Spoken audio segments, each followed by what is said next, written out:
Hello, and welcome to Inside Gov, the Government of Jersey's new podcast, in which we're going to be taking you behind the scenes at Union Street and introducing you to some of the people who keep Jersey running. I'm Justin Hugler, and my guest today is Natasha Day, the head of housing and regeneration. Natasha, thanks so much for coming in. Yeah, thank you.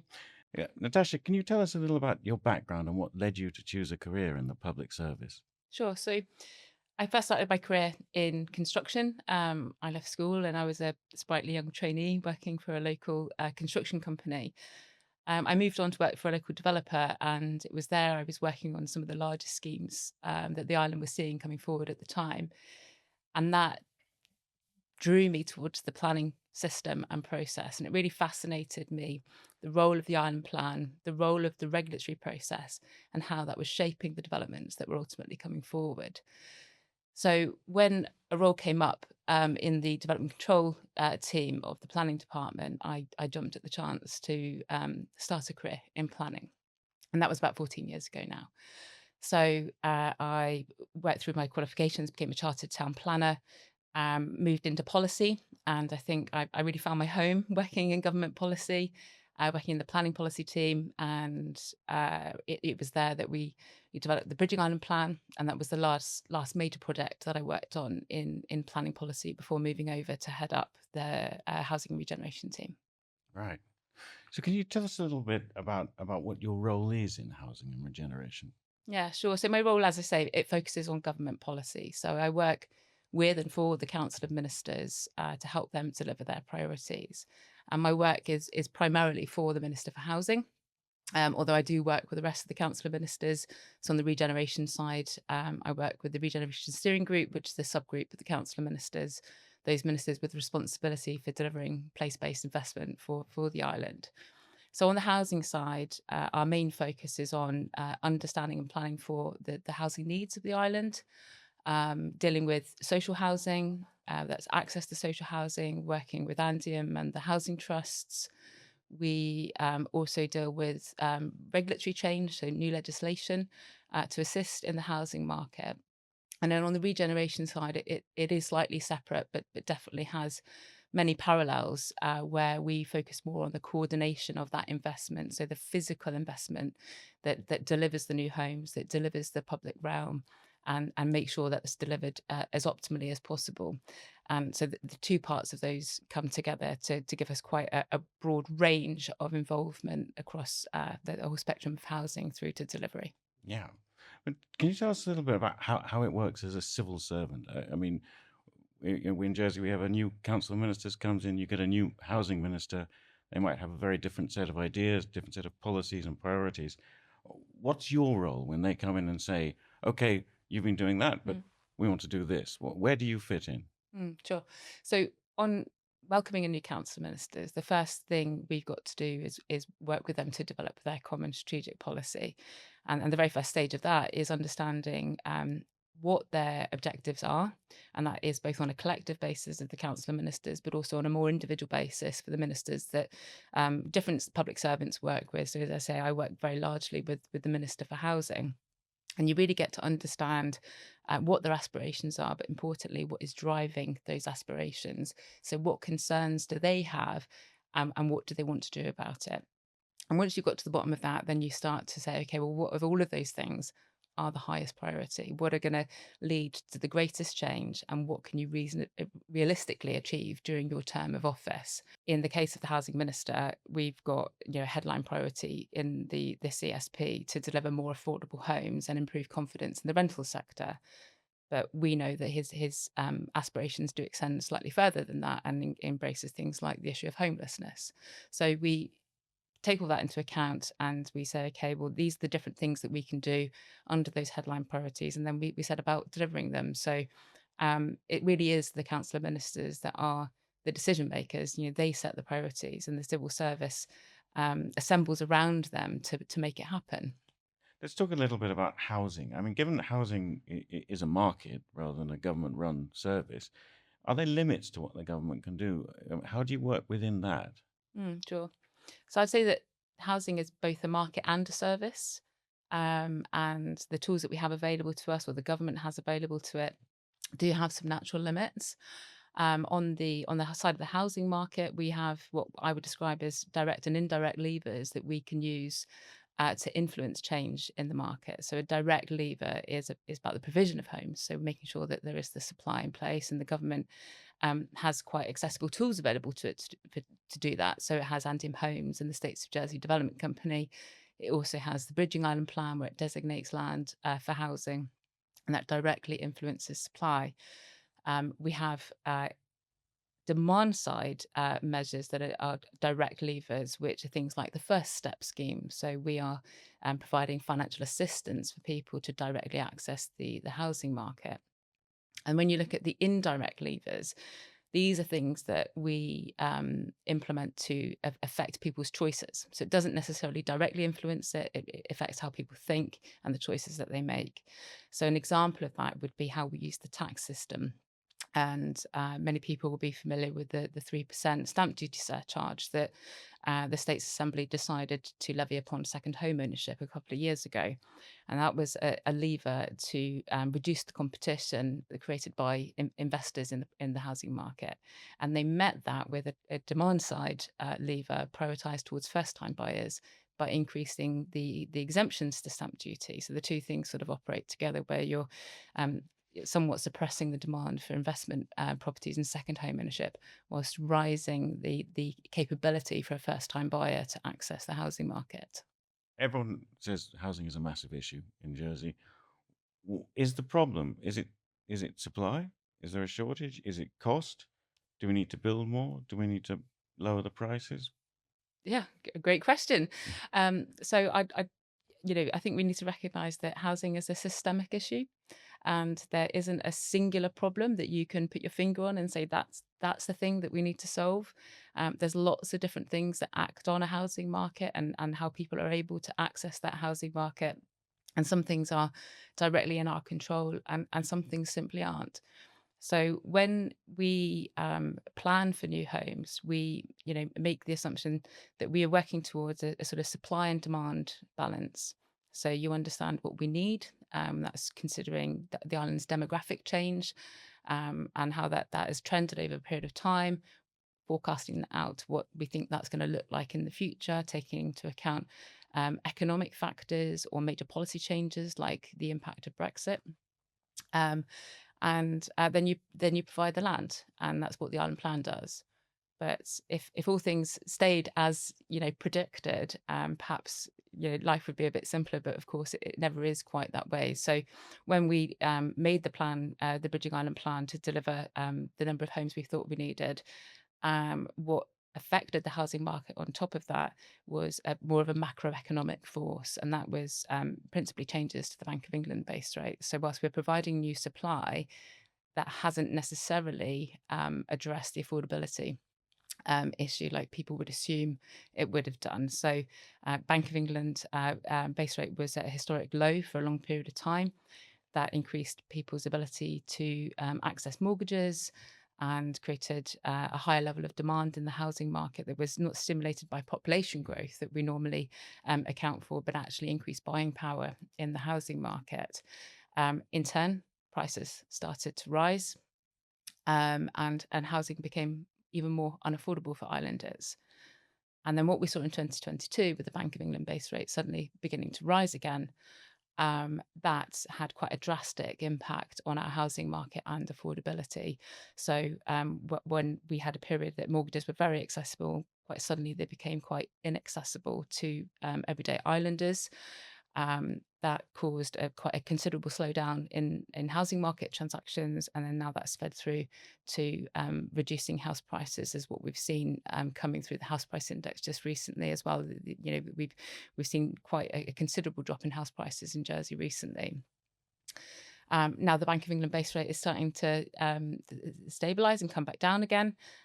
We are hopefully going to see transactions starting to normalise, and that is a good thing for the housing market.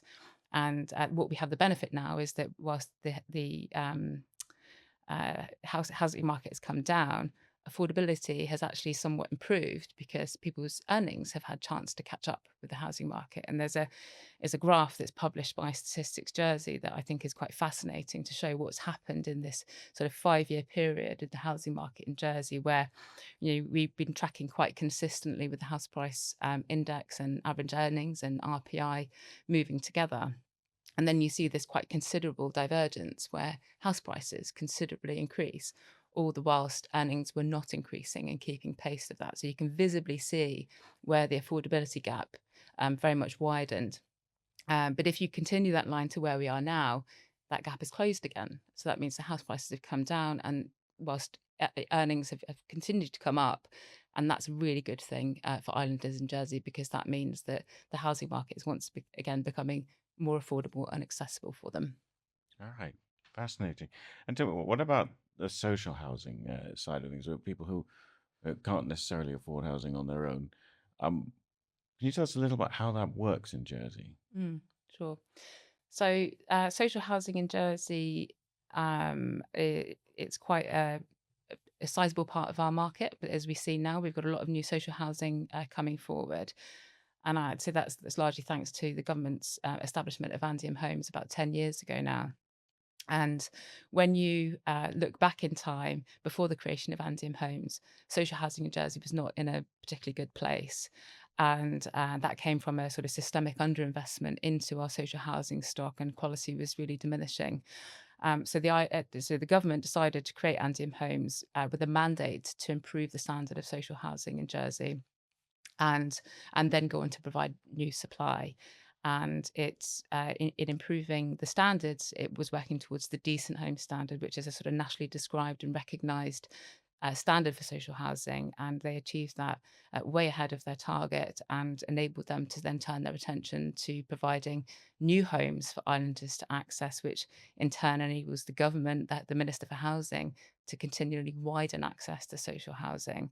And I think it's, things that the minister says, and other people say, is that, traditionally social housing was seen as an ambulance service for the needy.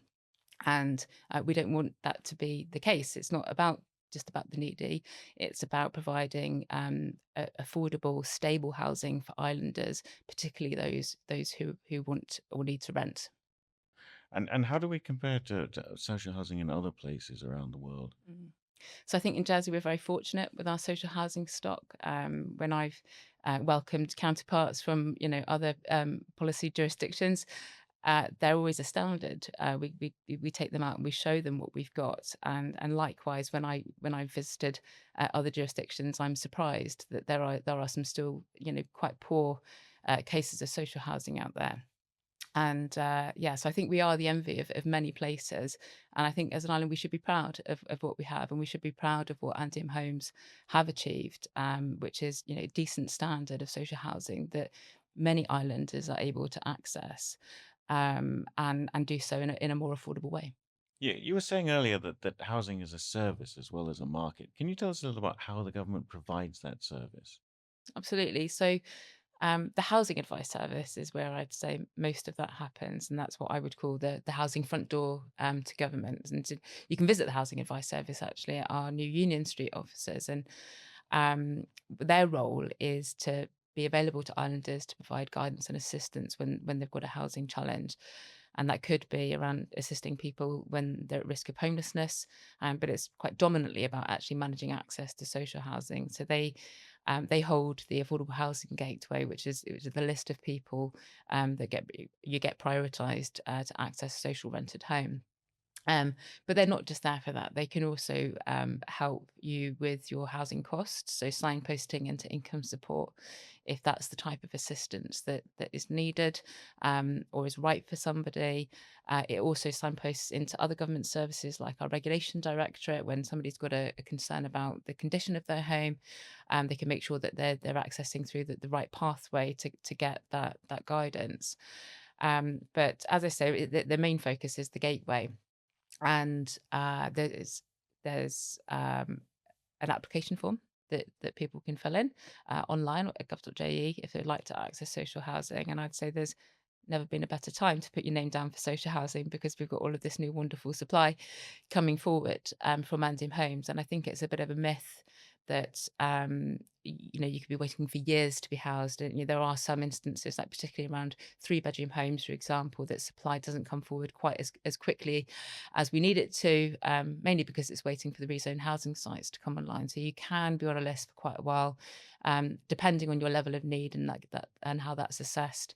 But in the case of 1 and 2 bedroom properties in particular, we've got a really great number of new homes coming online now with Anzium. So you should see yourself to pass through that gateway and into a new home quite quickly. So if anybody's interested in any of those homes that are coming and they're not already on the gateway, I'd say that they should get in touch with the Housing Advice Service and put their name down. Can you tell us a bit about how the prioritization works? How, because you were saying that how where you are on that list is on a prioritization scheme. Yeah, absolutely. So the prioritization works on how urgent your housing need is, and also considers affordability and your living situation. So if you are homeless or imminently to be homeless, then you are prioritized at the top of that list. Lowest income families, families with children, families in situations of severe overcrowding, these people are prioritized. Whereas if you may feel that, or somebody in Ireland may feel that they're in desperate need for a new home, but if they are adequately housed, if they have a property that's able to meet their needs for the time being, then they may find themselves slightly lower down on the prioritization list. But the way Andium operates is, you can look at their website, see what homes are coming forward, and put your name down for it. And that's not to say just because you're put on band 3 as opposed to the urgent band, which is band 1, that you won't have the opportunity to access a home quite quickly. And can you just, I believe the age limits have changed quite recently for getting onto this list. Mm. Yeah, so there's been quite a considerable change actually to access to social housing in Jersey, and that is with thanks to the new supply that's been coming forward.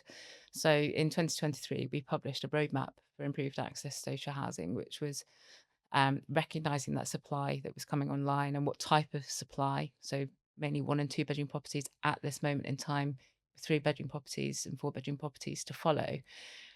We looked at the age of eligibility for people without children. So people with children can access from age 18. Hmm.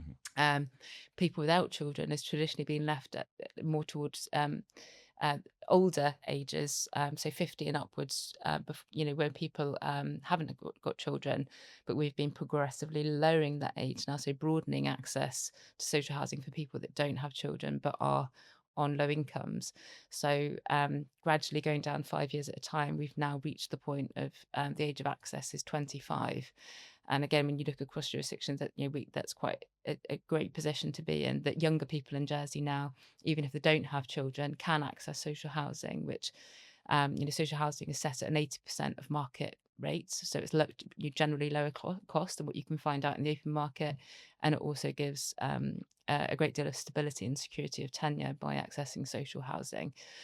So younger people can now access, and we've also looked at the income limits.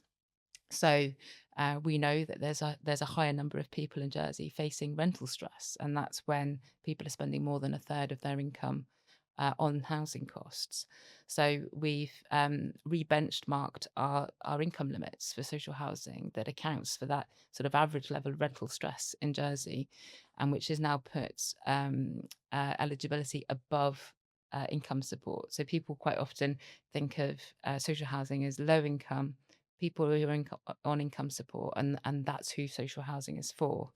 Whereas actually we've looked more broadly now to people on slightly higher incomes, which to achieve the rental stress point is actually quite high incomes now. I think the maximum um, income is about £92,000 as a household income for a larger property, and around £50,000 for a smaller property. So these are like I said, that they're quite open now in terms of eligibility, which is again fantastic. It's real good sign that we've got some great social housing homes coming forward, and people should be feeling comforted that they can join the gateway and have a realistic prospect of accessing a social rented home in Jersey. And what about people who can't afford 80% of the market rate? Is there more support available for them? Yeah, so sometimes our access to social housing and income support go hand in hand.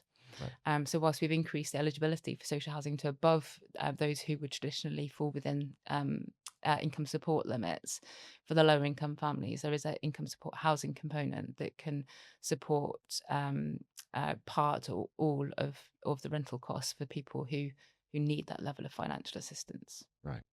Tell me, how do you go about balancing the need for housing with preserving Jersey's character? I mean, there's a lot of people don't want to see more building, certainly not near where they live. How do you balance those needs? That's yeah, another really good question. So I think it's the role of the island plan really to balance those needs, and it does so very carefully and with great difficulty, I would say. So in my previous role, so I was the program manager for the development of the Bridging Island Plan and one of the lead policy officers. And when we began that process ahead of COVID and Brexit happening, we were, even ourselves as islanders working on the policy, quite worried about the scale of housing that we were needing to provide and where we were going to try to put it, because nobody wants to see greenfields rezoned for housing, because that really harms our local character. But likewise, people are quite nervous about seeing larger, bigger buildings in our built-up area. But ultimately, it has to go somewhere. So when we started working on the Bridging Island Plan, which has a shorter supply horizon, that then was forecasting that we needed to deliver 4,000 homes by 2025, and that was based on that planning assumption I was saying in terms of how we expect our population to change over a period of time. And fortunately, what we've seen is it hasn't grown quite as far as we thought it was going to. But nevertheless, we had a challenge of finding enough development land to build 4,000 homes over a 5-year horizon, and that does mean that we need to rezone some fields, and it does mean that we need to accept high density development in our built up areas. And when we took the plan through the States Assembly, it became really apparent the difficult job that states members have to make that decision as to where housing goes. As I said, nobody wants to see the loss of greenfields. Nobody wants to see, St Helier changing at such a pace. But the homes really do need to go somewhere. So the plan tries to strike the right balance to minimise the harm and ensure that we're also factoring in other important things like sustainable transport links, access to amenities, how we're protecting our environment. And these are all really important issues for the island. And we've got to try and balance that all together. As I said, it's very difficult. And I think that's why, some people reflect on the Bridging Island Plan and the planning process as being overly complex, but would always challenge somebody to remove one part of the plan that they think we shouldn't do. So, Right. do you think we shouldn't have a strict spatial strategy that tries to focus housing in the built-up area and allow unfettered development across our countryside? Most people will say no. If you say, okay, well, do you think we should just take the foot off the pedal in terms of our carbon neutral objectives? A lot of people with their environmental conscious would say, well, no, we also need to play a part there. So it's very difficult to simplify what is a really complex set of considerations that need to be assimilated to provide opportunities to build new homes for islanders. Yeah. It's interesting. I mean, you were talking about the state's members. I mean, it's another example of how you, as the civil servant, you can provide them with the options. You can say, here's a list of ways you can do something. But in the end, they have to make that decision. Indeed. Yeah. Um, what about the quality of our housing? I mean, is our housing stock good enough at the more affordable end of the market? I mean, obviously not talking about 2-1E mansions, but the affordable end of the market. Is the stock good enough? Yeah. Oh, well, I would say generally, yes, it is. So I've already mentioned the transformation that we've seen in our social housing stock in Jersey. But the private market and how government was able to influence that was naturally more limited. As I said earlier, there are lines between government direct influence, like through Andium Homes, and areas where we have slightly less influence, but we do have tools available to us. So many islanders will be familiar with the rented dwellings licensing scheme that was implemented last year. And that is a mechanism that allows us to understand where rental market homes are and gives us the right tools that we need to ensure that those are up to decent health and safety standards. So the health and safety standards have existed for a very long time, but what we didn't have was the mechanism to ensure that that was being implemented effectively. So the licensing scheme enables us to have the register of rented dwellings in Jersey, and also our ability to undertake inspections. And this isn't something to be feared. As I say, most properties in Jersey, rental properties, are of a really good standard. This is really about how we protect people for when things go wrong. And working in government and seeing what comes through the Housing Advice Service, seeing what comes through our regulation department, who deal with regulatory issues in and health and safety issues in our rented properties. It's very sad when you see people in some quite desperate situations, and then you don't have the tools to help them. And I think that's what drives the housing minister in particular for what he wants to do, because he sees those few and far between, in the grand scheme of things for the size of our rental market. But we need to be able to protect those people from Sure. um, situations that could be harmful to them. So the licensing scheme, as I said, make sure that homes are of a decent standard, and I think that will help us ensure that that is a universal situation in our housing market in Jersey. So one of the priorities in the Common Strategic Policy for this Council of Ministers is providing more confidence in the rental sector. What's the housing minister doing to achieve that? Mm. So when the minister first took office, the first thing he came to us is that he wanted to deliver expedited changes to the residential tenancy law. It was a policy priority of the previous housing minister, but which had a much broader scope. So the residential tenancy law is the legislation that governs the contractual relationship between a landlord and a tenant. And we've been looking at this law for quite some time, actually, and in terms of how we can improve it, to improve mainly around security of tenure for tenants, but also areas like rent stabilisation.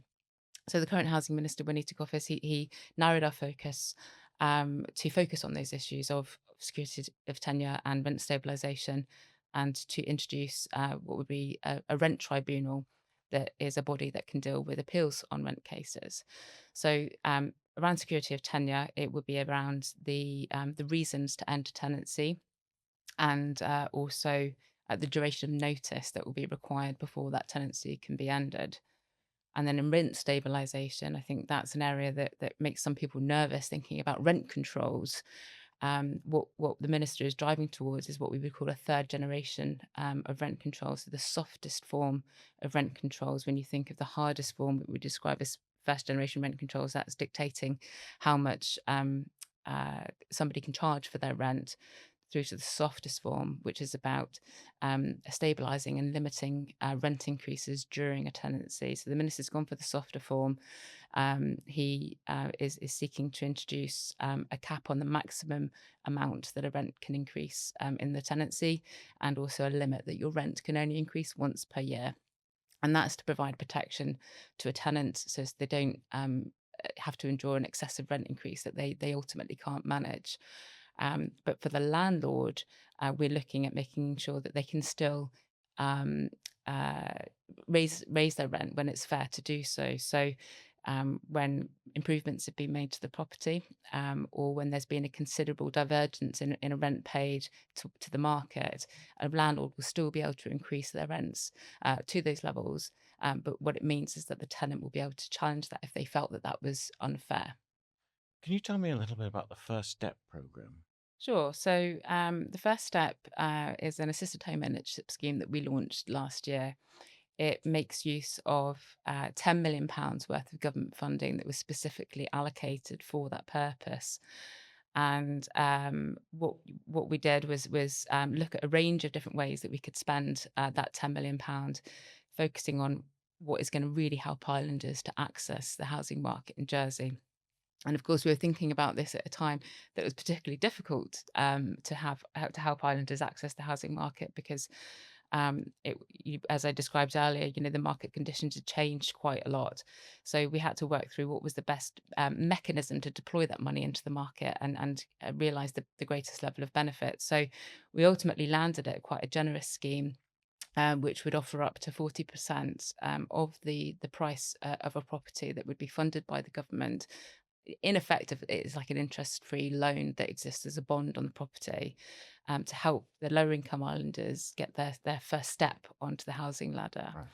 And we delivered that in partnership with Andium Homes because they're very experienced in delivering assisted home ownership schemes. It made absolute sense to work with them to deliver that product, and I'm really pleased with how that's played out, and that there was nothing um, better than standing at the steps of the Royal Court, seeing islanders coming out with the very first transactions, the people that thought they would never have the ability to own a home and now just purchase their first home from the scheme that we'd delivered for the minister, working with Andium. It's been really great, and the feedback we've had has been fantastic. And I'm really pleased that the States Assembly decided to extend that scheme. So there's an additional £2 million worth of funding that's been allocated in this year's budget. And we hope to reopen the First Step scheme for new applicants in late spring. And how do people go about applying for that? So the easiest way to apply is via Andium Homes' website. And at the moment, new applications are closed because the final round of the first 10 million is now ended. But there'll be plenty of media coverage at the time. I'm sure islanders will see when it's the opportunity, but definitely keep an eye out for social media announcements to get on Andium Homes' website. And in the meantime, actually, I would say that any islander wanting to buy a home and they'd be looking for some assistance, you can still join the Affordable Housing Gateway, which is called the Assisted Purchase Pathway, that is managed by Andium Homes on behalf of the minister, because Andium Homes have got a great number of new homes coming online at the moment, and a number of those are going to be for sale.